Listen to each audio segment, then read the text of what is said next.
እሺ ሀባይብ እቺ ምስል ላይ የምትመለከቷት እህታችን ታስታውሳችኋት ሌላ ኑር ሰቦ ትባላለች። ሌላ ኑር ሰቦ አረቧን እንዳጋጣሚ አረቧ ጋር ተጣልታ የሆነ ነገር ወረውራለሁ አረቡን ማታለሁ ብላ ልጁ ላይ አረፈባት። ልጁ ላይ ሲያርፍ ደግሞ በድንገተኛ ስትመታው ልጁን ሞተባት በእጇ ላይ ማለት ነው። እና ሲሞትባት ሌላ ኑር ሰቦ አሰሪዋ ምንም አላደረጋትም፣ ወደ እስር ቤት ወሰዳት። እስር ቤት ደግሞ የሞት ፍርድ ተፈረደባት። ሌላ ኑር ሰቦ የሞት ፍርድ ሲፈረድባት የሟች ቤተሰቦች ቅጣቱን ከሞት ፍርድ ወደ ገንዘብ ቅጣት ቀየሩላት። የገንዘብ ሲቀይሩላት የሳዑዲ 2 ሚሊዮን ሪያል ተቀየረላት። 2 ሚሊዮን በኢትዮጵያ ወደ 56 ሚሊዮን ብር ሆነ። የዛሬ 12 ዓመት ማለት ነው። የዛሬ 12 ዓመት 2 ሚሊዮን ብር በቲክቶከሮቹ በነሙቢ በነ አቧሚራ ትግል እና በኢትዮጵያዊ ትብብር ይሄ 60 ሚሊዮን አልፎ 56 ሚሊዮን አልፎ ከዛ በላይ ተሰብስቦ 56 ሚሊዮኑን ወደ 2 ሚሊዮን ሪያሉን ለመንግስት ለሳዑዲ ኤጀንሲ ተሰጠ። ሲሰጥ ይሄ ሳዑዲ መንግስት ፕሮሰሱ ገና ነው እየተባለ ምን ሲባል እያሉ እስካሁን አቆያት። የዛሬ ስንት ዓመት? 12 ዓመት። አሁንም ሳዑዲ ሌላ ኑር ሰቦ እስር ቤት ናት ወይስ ምንድናት የሚባለውን ስናጣራ የዛሬ 2 ዓመት እኔ ጋር የታሰሩ የርሜልክ የሞት ፍርድ የተፈረደባቸው እህቶቼ ተግባሪው ተደርጎባቸዋል፣ ማለትም ሞተዋል። እኔ ግን አልহামዱሊላህ በእናንተ ጥረት ድኛለሁኝ ተርፌያለሁኝ፣ ግን ለብቻዬ እስር ቤት ነኝ ያለሁት አለች ሌላ ኑር ሰቦ። እና ሰላም አለይኩም ወራህመቱላሂ ወበረካቱ። ሰላም ታላችሁ ብዙ አወራሁኝ። እና እቺታችን አሁን ላይ ቤተሰብ ምን እያለ ነው? እስኪ ቤተሰብ እናቷ የምትለው እንስማ እስኪ። ከተሰገደ ልትሳፈር ነው ተባልኩ። የዛች ቀን ትመጣለች ብዬ በሳምንቱም ጠበቅኩ፣ በወሩም ጠበቅኩ፣ በሁለት ወሩም ጠበቅኩ። የለም።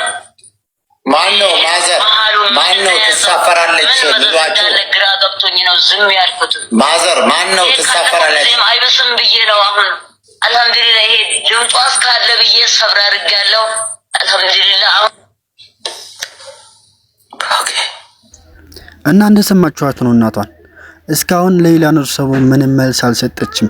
2 ዓመት መልስ ሰጠች እኔ ለብቻዬ እስር ቤት ብላ። እስካሁን ግን የት እንዳለች ሙታ ይሁን ምን በቃ የህሌና እረፍት የለም ምላችሁ። አንድ ለራሱ ተስፋ ይገላል። ተስፋ እኮ በጣም ይገላል ታውቃላችሁ።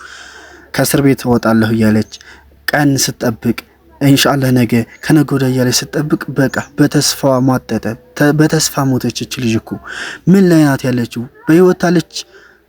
የሆነ ነገር እንስማ። ምን ላይ ናት ያለችው? ምንም አልታወቀም እስካሁን።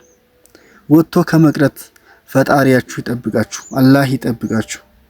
እንግዲህ እቺ ልጅ ይሄ ሁሉ ገንዘብ ተሰባስቦ ተሰጠ ተባለ። እስካሁን ምንም የደረሰ ነገር የለም፣ ምንም የተሰማ ነገር የለም።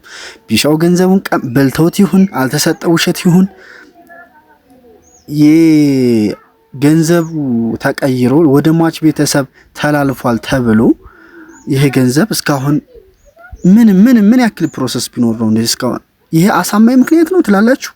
እኔ ግን ምንም አልተዋጠልኝም። ሌላ ኑር ሰቦ እዛው እስር ቤት ናት፣ ገንዘቡም አልተከፈለም። በቃ እስካሁን ገንዘቡም ተከፍሎ ቢሆን እስካሁን ምንም የሚያክል ፕሮሰስ የሚያቆይ ነገር የለም። ምክንያቱም ወደ ሟች ቤተሰብ ተተቀላቀለ ያ ገንዘብ በቃ ቃላቸውን ያከብራሉ ማለት ነው። እና ምንም እስካሁን የተገኘ ነገር የለም ስላችሁ ነው። እስኪ ደግሞ ሌሎች የሚሉትም ላሰማችሁ። የሞት ፍርድ የተፈረደባት እህታችን ሌላ ኑር ሰቦ በሳውዲ አረቢያ 2 ሚሊዮን ሪያል ተጠይቆ የ3 ወር ጊዜ ገደብ ተሰጥቶ ገንዘቡ ተሰባስቦ እንደተሰጠ እናቃለን። አሁን ሌላ የት ሄደች? አንድ ምክንያት ስጡን። የሌላ ምክንያት የሌላ ጉዳይ ምን ሆነ እንድናምናችሁ የሆነ ምክንያት ስጡን። እኔ ውስጤን ስለቆረቆረው ነው። ሌሎቻችሁ ዝም በሉ ችግር የለው። ውስጤን ስለቆረቆረው ግን እናገራለሁ። ይሄን ቪዲዮ ሼር 10 ጊዜ ኮፒ ሊንክ እንድታረጉልኝ እፈልጋለሁ። ሌላ ኑር ሰቦ የት ነው ያለችው? ሌይላ ኑር ሰቦ የት ነች? ጉዳዩስ ከምን ደረሰ? አሳውቁ፣ ማወቅ እንፈልጋለን። በሰዓቱ የ3 ወር ጊዜ ገደብ ተሰጥቶ ነበረ። አሁን ከዓመት በላይ ሆኖታል። ሌይላ ኑር ሰቦ የት ነው ያለችው? ገንዘቡ ሞልቷል፣ ተሰጥቷል። ህዝብ ተረባርቦ ገንዘቡ ተከፍሏል፣ እናውቃለን።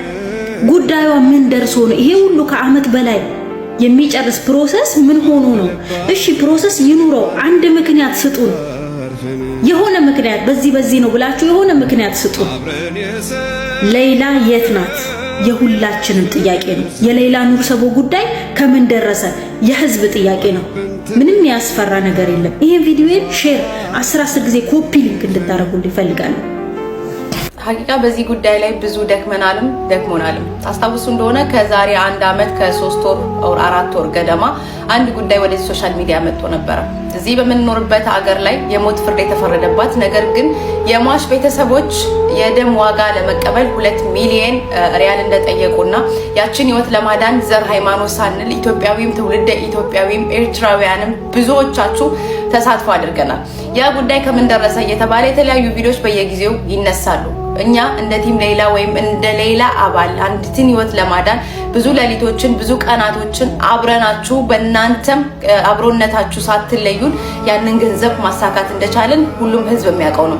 ከገንዘቡ ጋር በቀጥታ የሚሆን በተዘዋዋሪ እንደ ቲም ሌይላ እንደ ሌይላን ህይወት ለማዳን እንደተሰበሰቡ አባላት ንክኪ እንደሌለን ህሊናችሁ ቢያውቀውም ግን አንዳንድ ወንድም እህቶቼን በራሳቸው ስራ የተሰማሩትን ከገንዘቡ ጋር ንክኪ ያላቸው አስመስለው እንግዲህ በሰው ውድቀት ውስጥ የእናንተ መነሳት የምትፈትሹ የአእምሮ በሽተኞች ብዙ ነገር እያደረጋችሁ ነው። ዛሬም ግን ወደዚህ እንድንመጣ ያስገደደን ጉዳይ ለእናንተ ጥያቄ ያንን ነገር መልስ ለመስጠት ሳይሆን እውን ይቺ የህዝብ ልጅ የሆነችው እቺ እናት አባቷ ሊሳቶን የህዝብ ልጅ ናት። ህዝብ ነው ህይወቷን ለማዳግ ዘር ሃይማኖት ሳይል የተሰበሰበው።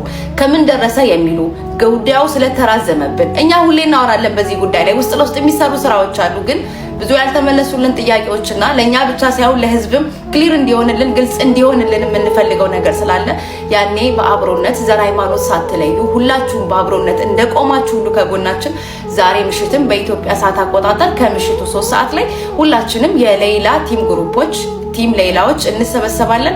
ያኔ የነበረውን አብሮነታችሁን ዛሬም እንሻለን። ከህዝብ የወሰድነውን ጉዳይ ወደ ህዝብ ከመመለስ ውጪ ሌላ አማራጭ ስለሌለን እኛ ውስጥ ለውስጥ ብለን ደክመናል። ያለውን ነገር ደግሞ በአደባባይ ልናወራው እነሆ ዛሬ ቀጠሮ ይዘናል። ሁላችሁም እንዳትቀሩብን። ያኔ የነበረው አብሮነታችሁን ዛሬም እንሻለን።